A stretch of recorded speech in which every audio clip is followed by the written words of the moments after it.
Mano tikslas šiandien yra pasižiūrėti tą influencerio, nuomonės formuotojo verslo dalį. Ką reiškia, kai tu tampi pats savo brandas ir iš to gali pragyventi. Tai šiandien galim pasakyti, kad tai yra tavo pagrindinis užsiėmimas ir tu iš to gyveni. Jo, sakyčiau, kad viskas gyvenimas pas mane yra aplink sportą, tai visai pasiskėdo kaip hobį paversti darbu. Tai viskas prasidėjo nuo socialinių tinklų, pradėjau kelt turinį, tokiu būdu žmonės pradėjo pasitikėti manim.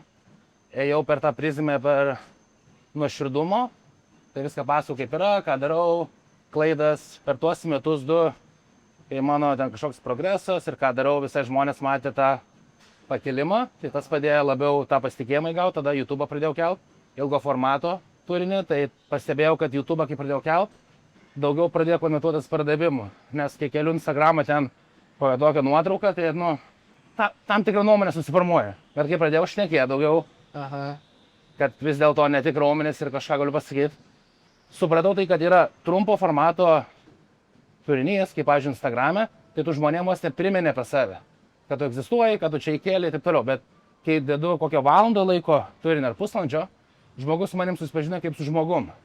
Tai tokiu būdu aš pritraukiau jau žmonės, kurie manim pasitikė ir tiki manim,